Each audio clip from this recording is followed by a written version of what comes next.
thank you all. Welcome to another Smart Town Solutions Showcase webinar. I'm joined today by Chris Reid, who is the Director of Travelperx. Hi, Chris. Good morning, good afternoon, whatever it is. I'm not quite sure. The 12 noon. Yeah, it's just past 12, yeah. So Chris has developed a platform which tackles two different problems. I won't go into it too much. I'll let you do that. So just before we start, if anybody has any questions as we go along, if you just pop them in the chat or in the questions bar, and then you'll get to present. And at the end, I can ask these questions. And if I have any of my own questions as well, I'll ask them. Thank you. All yours, Chris. No problem. Okay, I'm going to share my screen now and make sure we're all seeing the same thing. Oh, sorry, just before you start as well, I do record these, so I hope you don't mind if anybody No problem. Nobody else's like face or anything like that is there. It's just a name and a question. So if you have any problems, just come back to me. No problem at all. Can you see the presentation, the start of the Travelperx screen there? Yeah, lovely, thank you. Marvelous. Okay, well, good afternoon, everyone. Many thanks to William for inviting me here. My name's Chris Reid. I'm the founder of Travelperx as a solution, and the company behind that is actually a company called SU Mobility, which stands for Smart Urban Mobility. I'm going to be talking about Travelperx, about the challenges it's looking to address, explain how the solution works, and as William says, any questions, fire them away using the chat options or the Q&A options, and we'll try and address those towards the end, if that's okay. Okay, so. Right, here we go. Okay, always like to start with some nice loads of text on the screen. But listen, what I'm trying to set here is the context under which the solution is trying to work. The Climate Change Act of 2018 is looking for us all to reduce carbon or greenhouse emissions by 100% from the 1990 levels by 2050. And one of the two biggest challenges particularly for local authorities in that context are housing and transport. 71% of all local authorities have actually declared a climate emergency and are looking actively at ways in which to reduce their greenhouse emissions. And like I said, transport is one of the biggest challenges they're facing. A recent report by Transport for Scotland revealed a few quite glaring stats, which you can see further down there. So we're looking at a huge shift in the way people travel to try and achieve those objectives of that Climate Change Act. So things like a need to increase the use of public transport up to about 19% by 2030 and then 28% by 2050 from their current levels of 15%. And those 15% levels were pre-pandemic. So a huge challenge to try and get more people using public transport. Active travel, that's things like park and stride, etc.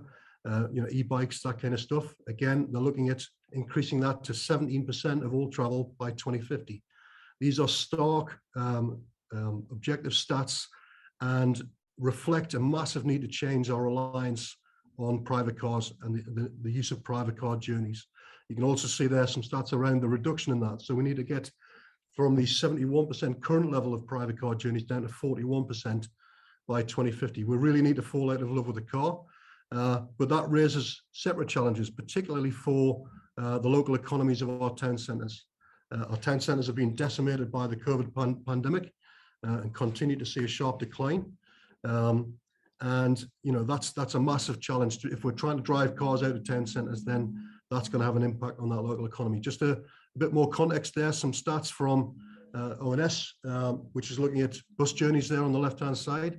And how that's been really decimated by the pandemic, starting to climb post-pandemic now, but still way below the pre-pandemic levels. And as I said on the previous slide, we need to actually almost double that by 2050. On the right there, a little bit of an indication of where we kind of stand in comparison to our European neighbours.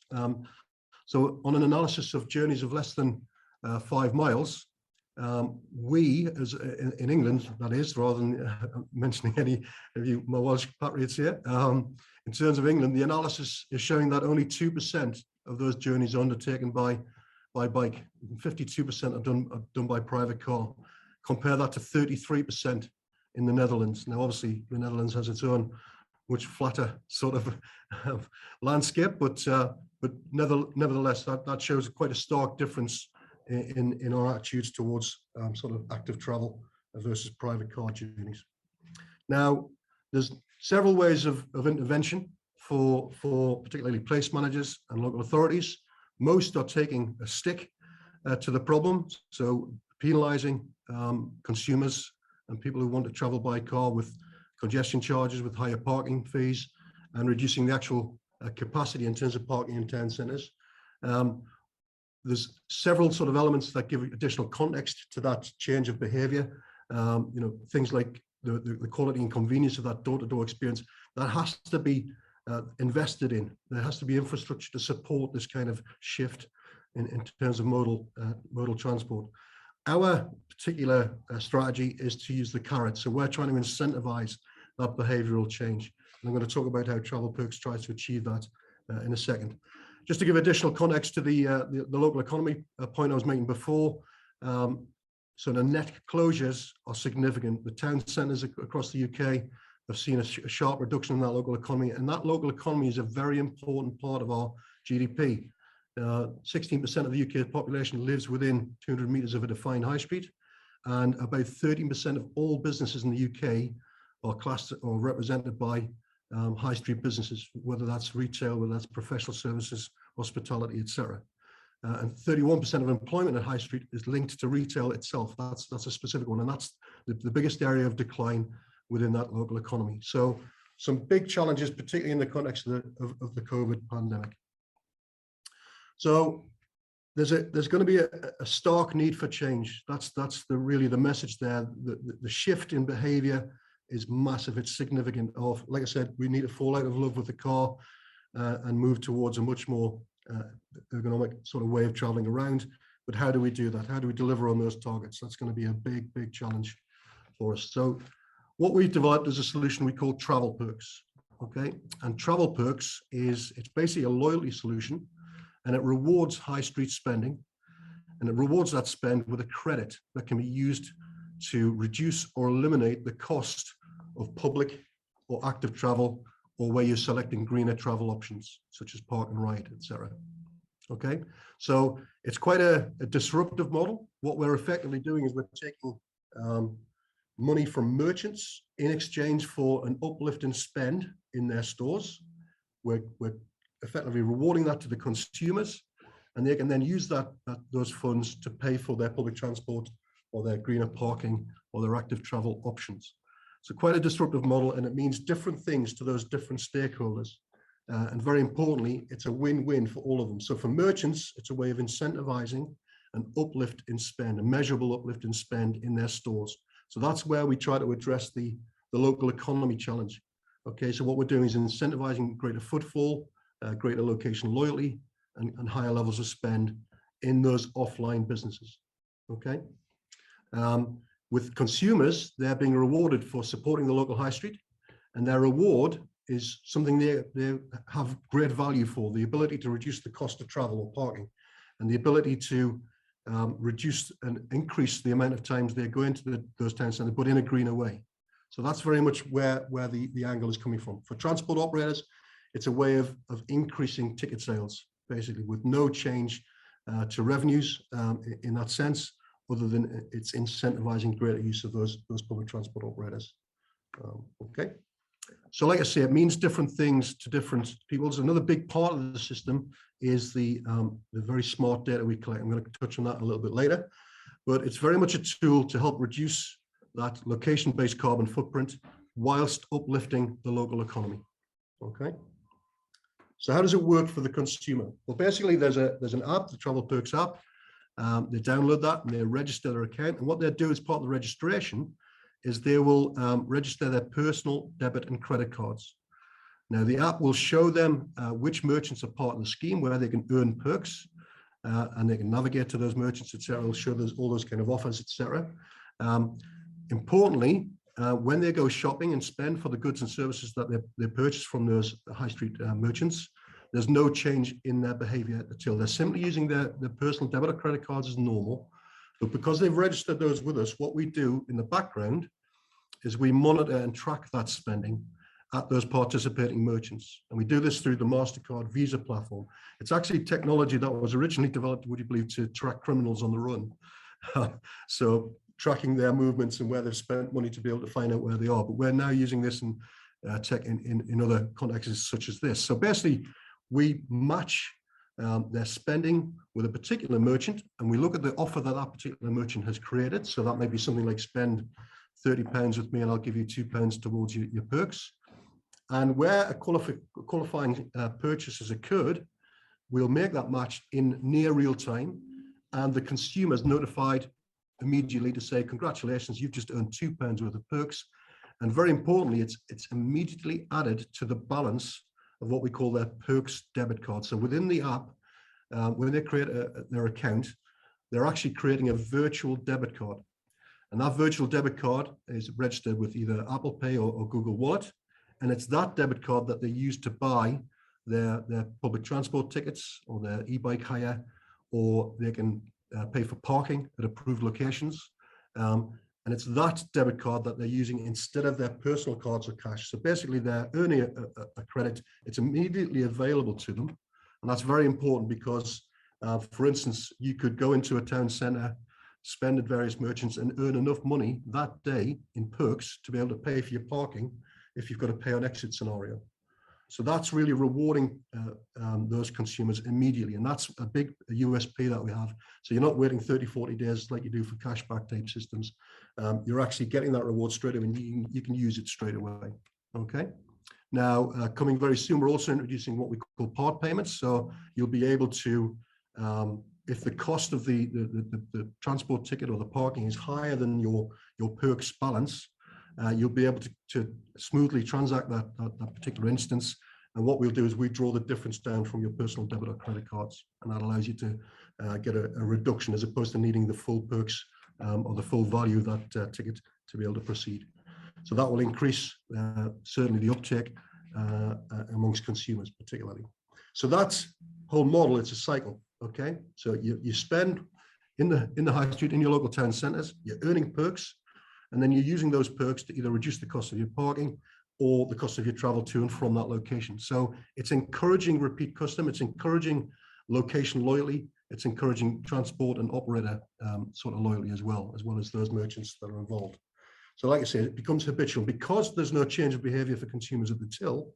They simply register once. It really is seamless to them. They get a ping which says, congratulations, you've earned perks. And then when they go to pay for their ticket, whichever channel they choose, they can use that perks balance. I hope that makes sense.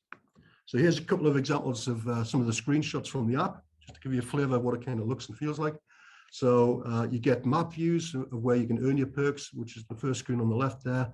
You can browse, filter, sort, and make your favorites of all the offers within the app. We've got a range of different things online in store as well. So you can see the types of offers. You can drill down into those offers and see what the offer is all about, how much perks you would earn for different levels of spend. And then when you come to redeem those, we have links to transport operators and their payment channels and their ticket purchasing channels, such as their proprietary apps and or websites, as well as being able to use that virtual debit card to pay for those tickets whilst on boarding and indeed at ticket machines. So how does it work for the merchants? So the merchants are very much in control of what they want to give away. They will set what the minimum spend is and what the level of reward is. They can, what we do is we work with the merchants to sort of ascertain their current sort of in-store average spend. And what we say to them is raise the minimum spend to qualify for a reward to a level above that. So let's say their in-store average spend was £20. We would say set the minimum spend to qualify for a purchase at £25 and say give away £2 or £3. Then they're ensuring that they're getting an uplift on that previous in-store average, and it's covering the cost of the reward they're giving away. So that's a very important part of the sort of setup of a merchant. That means that we're, like I say, driving a measurable uplift on their in-store spending. Okay, merchants can cap how many rewards they give away or the value of that, the total value of that reward. So it's like a marketing budget spend. So they might say, I'm going to spend £500, and once that's gone, it's gone. But the point is, it's a measurable return on that investment. For every pound that they give away, they will know how much is being spent, and we provide all that analysis with them. The rewards can be limited to certain days and times of the week. So if you've got particular industries like hospitality or health and beauty, they might have quiet times of the week, so they can use the scheme to actually incentivize greater spending at those quieter times. Okay. Very importantly, there's no charge and no cost to the merchant unless that qualifying purchase is made. So if the person spends less than the qualifying amount, then there's no cost at all to the merchant. So they're only having to pay a reward if the consumer makes that purchase and by definition increases their average in-store spend. There's no long-term contracts. They can opt in and out at any time. No monthly fees or anything like that. So it's a very flexible scheme for merchants and they're in full control. For the transport and parking operators, it's an incredibly simple setup process. There's no need for integration into any back office systems or anything like that. We're basically introducing just a different debit card. So the debit card, it's a proprietary thing to us. And basically, if you accept debit card and contactless payments through your existing payment channels, you can accept this. It's just a different debit card. What we do is we whitelist which payment channels that consumers can use. So for instance, if you've got an app, there'll be a merchant ID associated with any purchase of tickets through that app. We whitelist that merchant ID on our platform to restrict the use of the Perks debit card, virtual debit cards, to that particular channel. So we can restrict it to your existing payment channels, and it takes less than a day to set that up. Okay, so there's no heavy lifting from the transport operator or the parking operator's point of view. We simply whitelist the merchant IDs of where people can spend their perks with them, and they're ready to go. We do work with them obviously in terms of a marketing, a B2C marketing sort of exercise, but that's part of the implementation that we take on. Okay, very much supporting mobility as a service. Just to mention that, we've got a couple of projects on the go where multimodal planning and journey ticketing and purchase will be discounted by Travelperx in the very near future. Now, very importantly, the solution collects incredibly powerful data, particularly from the point of view of private car journeys. So we're basically mapping the consumer from where they live to where they arrive in a town or city centre to which merchants they're then spending their money with. So we're creating a link between how people travel and what they do when they get there. That's incredibly powerful data because it tells us how often they're coming in, where they're coming from, so we can work out transport corridors, etc. But very importantly, why they're coming in. And that data is very, very powerful from a point of view of a place management sort of strategy level, where you can look at policy on public transport, whether you introduce additional bus routes, whether you've got parking sort of requirements, whether you're looking at park and ride, where this could be. All that kind of data, very, very powerful. And obviously, the more consumers that sign up, the more merchants that sign up, the greater the volume and quality of that data that we get. So, for instance, one of the pictures you got on screen there, that the middle one, which has kind of got a heat map, those columns are actually car parks. So we're picking up the data of how often people are parking in those car parks, but the heat map around that is where people are there spending their money. So we can see which are the popular car parks and which are the popular areas of that town centre. And we can then add another layer of data to that in terms of where people are coming from to go to those car parks. So very, very powerful data. And like I say, that will help policymakers and strategists for place management, etc. Now, how do we deliver on the green agenda? How do we look at particularly private car journeys and try and incentivize a modal shift? That's a big part of what we're trying to achieve. And that data that I mentioned before is a big part of that. So from a private car user's point of view, we're learning about how often you're making journeys and why you're making those journeys. And what we can do, therefore, is use that data and that merchant engagement history to incentivize a modal shift for at least some of those journeys. So we know why you're coming into town centers, etc. We can maybe incentivize, with smart messaging and direct engagement with those consumers, a strategy where we can reward a change in behavior. Okay, so we're looking at private car journeys particularly here. So we may reward parking in a different car park, for instance, an edge of town or an out of town car park. I mean, we may reward a shift to using public transport for part of that journey. So there's lots of things we can do, but that data drives that engagement and strategy for incentivizing that modal shift amongst private car users.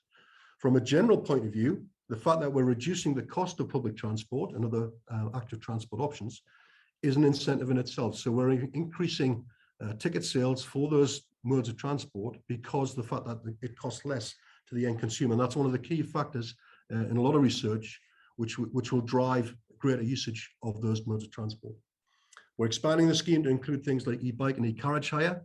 And we're also looking at e-charging as a reward, as a way of spending your perks. So for electric vehicles, we can reward not just the parking, but the parking and charging of those vehicles, and reduce the cost to the end consumer, and thereby incentivizing greater use of electric vehicles coming into town centres. Again, all reducing that carbon footprint.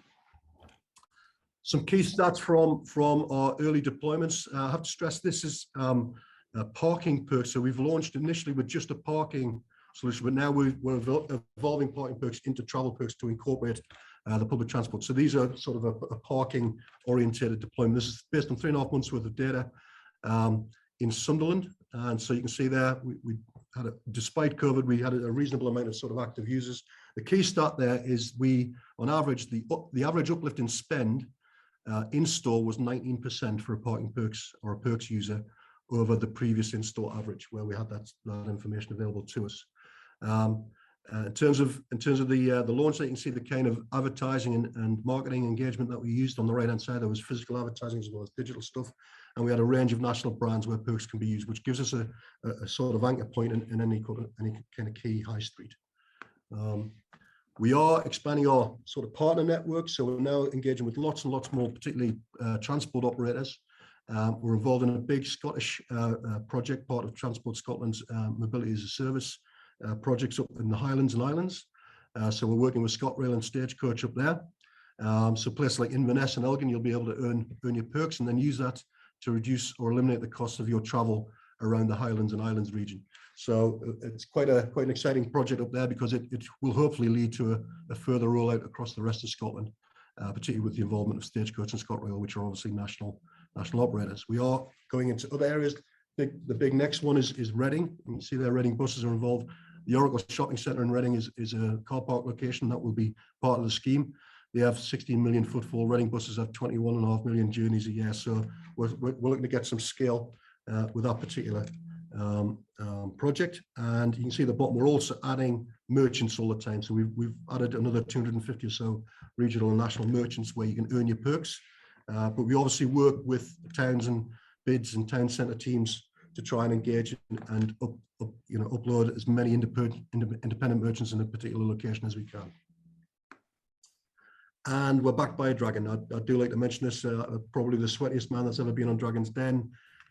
You'd probably be able to find it somewhere. I wouldn't recommend watching it because it's pretty gruesome, but yes, I managed to go on Dragon's Den with the concept and managed to get the backing of Jenny Campbell just before she left the program. So she's very much heavily involved, which is great because it uplifts the whole PR and the whole sort of noise around the solution, and she certainly opens a few doors for us. So that's something else to mention. So if you wanted to bring a dragon to Wales, I don't know how ironic that is.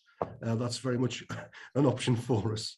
And that's it. Hopefully that explains what Travelperx is all about, how it looks to address a couple of those big challenges that I mentioned earlier in the presentation. And if you've got any questions, now is the time. Is that okay, William? Brilliant. Thank you very much, Chris. We haven't had any questions actually come in, which is a sign of a very good presentation. You covered quite a lot. Or everybody's asleep.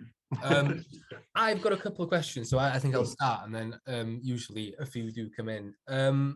So if there was a store with that was joined onto Travelperx, would there be anything on the side of the shop that was like? Yes. Yes, absolutely. We, as part of any deployment, any sort of merchant that joins us, we provide point of sale materials, posters, what we call till talkers, things like that, all branded with the Travelperx kind of stuff, which will have a message on there about, spend here and you park for free, or spend here and you travel for free kind of thing. So yes, that's all provided. We provide digital assets as well. Using the merchants' own sort of channels, B2C channels, is a big part of what we encourage. So if they've got a Facebook presence, etc., then we'll obviously provide all the assets that they need to promote the solution within their store. Brilliant. Okay, yeah, that's good. Next question. Is there any way of sharing perks or something like that? We're looking at that, yes. One of the things we're looking to build is to have the ability to gift perks to a friend or family member. So for instance, what we found is we had a few sort of families who all use the same car kind of thing. So fathers and wives and sons and daughters and all that kind of stuff. So different people using the same vehicle at the same time might want to have a sort of group access to perks type style things. So we're looking at gifting perks between consumers as an option. Yes, so that'll be there at some point. Not sure. I imagine, maybe with my family, I imagine that my mum would go into the shops and spend a lot, but she would probably just use her car because that's who she is. But my brother, on the other hand, would use a lot more public transport. So if she could send it on to him, that would absolutely work really well. Absolutely. Yeah. The whole point is you're still getting that uplift and spend, and then you're still getting the option to redeem those perks, in a way that encourages public transport. Brilliant. If a store is engaged with Travelperx, will the customer have to ask for it, or it will be automatic? Basically, the customer needs to download the app to register and create an account and register their details, particularly their spending. So once they've done that one-off thing, so there's a big sort of awareness sort of requirement to try and drive that consumer uptake and make them aware. So obviously, if they see something at the till and says, and they ask, what's this Travelperx thing? All the store staff have to do is say, look, there's an app, you download the app, it'll explain everything, but basically what you're getting is a reward for spending here that you can use to pay for your bus fare or whatever it might be. So yes, there's a need for that B2C kind of engagement and awareness. So any location we go into, there's a big part of that is how we market the solution. So for instance, in Reading buses, we're going to have space on the buses. In the Oracle car parks, we're going to have, next to the payment machines, there's going to be advertising there, as well as obviously the merchant type stuff that we mentioned before. And then we've got the digital sort of channels as well. So we'll be promoting and advertising the solution via geographic sort of geosense based advertising mechanisms. We've got some really significant partners that we look at. So we look at local employers, any big employers, we will approach them directly and invite them to invite their employees to join the scheme. That's a good sort of route to getting consumers aware. So in Reading, there's a lot of big employers like Microsoft, etc., who've got big offices there. Then we look at things like universities. Great source, particularly for the public transport side. The students like to move around public transport. They like to spend their money in the student union bar rather than in the town centre, but that's a slightly different challenge.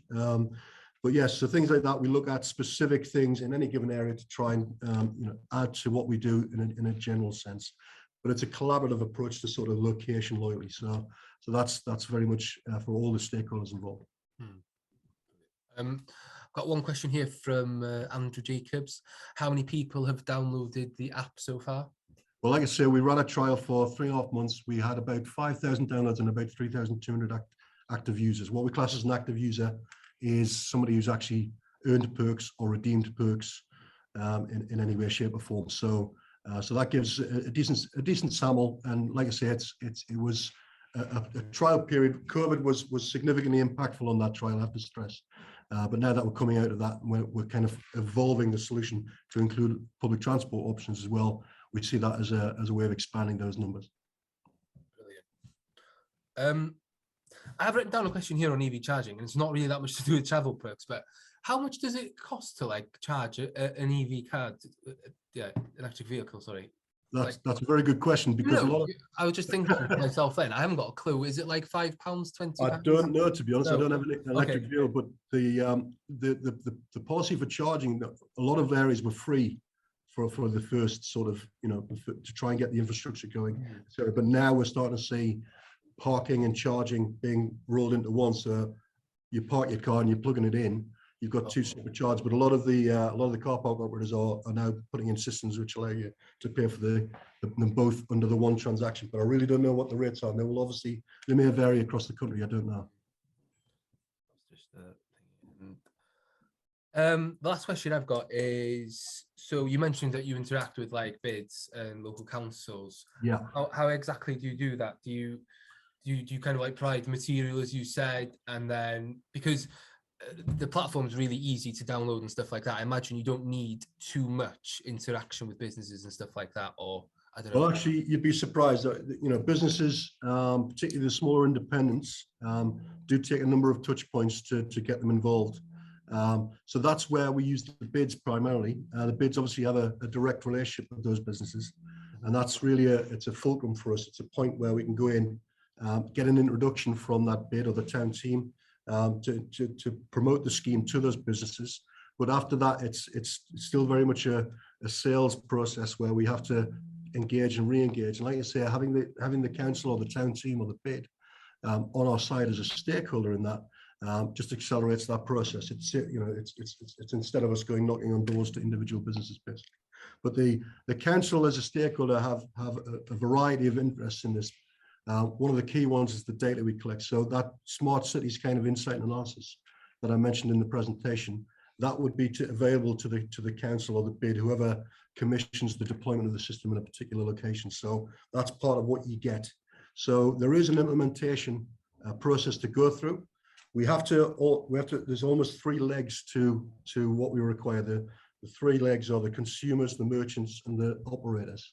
So once we know that we've got either parking or transport operators signed up, the next thing to knock over is the merchants. We need a decent base of merchants in a given location, other than the nationals we've got, to make that a good offer for that location, and to make sure that the solution is benefiting not just the national brands, but there's local independents as well. Once we know we've got enough of a mass of those, then we focus on going live and launching it to the consumers and driving the uptake there. So it's a 3-pronged attack, and it does, the lead time in terms of implementation is typically 3 to 4 months as a minimum. Depends upon the circumstances in a given location, but those different stakeholders are very much all part of the requirement to launch a system successfully. Working on the Smart Towns project, I think we've realised that some businesses, they do definitely need kind of a lot of support when, especially with like new technology like this. So definitely. Yeah, in terms of that, we do all the hand sort of holding for them. They don't have to set up offers or anything else. Once we engage with them, we'll actually set them up on the system for them. They'll have a single point of contact with us. We call them a SPOC. With any queries or any issues at all, any support they need. So we provide all that. So there's no any additional workload for them. They just need to agree what the offer they want to put out is, and they'll get access to a web portal which they can see how successful their campaign is going, and or we can provide weekly or monthly reports direct to them to let them know what's going on. So like I say, there's no need for them to do anything if they didn't want to. We simply need to work with them to agree what their offer and reward should be. Brilliant. Just seen another question here, Lisa. Has the app ever been promoted via a new housing development? That's an interesting question. The answer is no, it hasn't. But that could be a great option. If you've got some development going on around a town, yeah, we could do a leaflet drop or something like that. That would be a good route to market, I guess. Not sure if Lisa works for a national house builder and she's trying to hint something. I'll provide all your details at the end, so if you have any more questions for Chris, I mean, you can all email him or call him or whatever. Yeah, I think you can see his email and number here. Anybody can get a copy of the presentation as well. I've given that to William, so if you need that, just get in touch with William. I'll send that out. I haven't really got any more questions. Anybody else got any more questions? We've got another one now. What's the income generation model for Travelperx? Presumably you take a percentage from the merchant and travel operator plus data sales.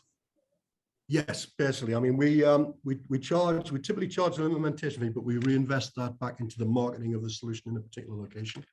But the primary sort of model for us is we take a transaction fee on any qualified spending. So like I said before, the merchant doesn't pay anything unless a qualified spend is made.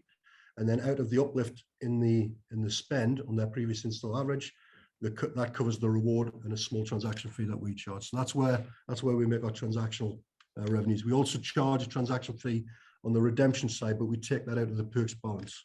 So that doesn't cost the consumer anything. It just comes out of their balance. It's a small fee to cover the processing costs in terms of paying for tickets or fees. Brilliant, yeah. I don't think we've got any more questions up, have we? I'll wait 60 seconds just in case anybody else has got anything else. Yeah, usually we avoid talking about things because you can sort out with your local councils or whatever. If so there's no upfront charge at all with this. No. Yeah, it depends upon the implementation. We have a number of implementation models. So there's starting from zero cost all the way up to significant cost, depending upon the options you take in terms of what we do to market and promote. So as an example, one of the things we do is we can give away a perks balance to any merchant that signs up to make it free for them to start. So for instance, we might give £100 to the first 100 merchants that sign up. What that means is they can start using the scheme and they can give away perks to their customers in exchange for qualified spend, but without it costing them anything. So let's say they decide a reward is you spend £20 to get £1 worth of perks.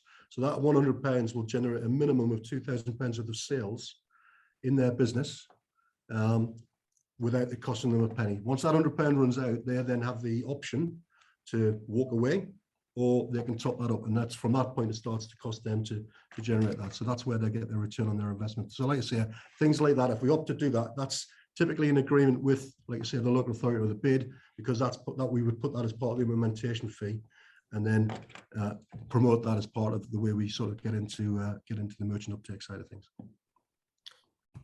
Brilliant. I don't think I've got any more questions.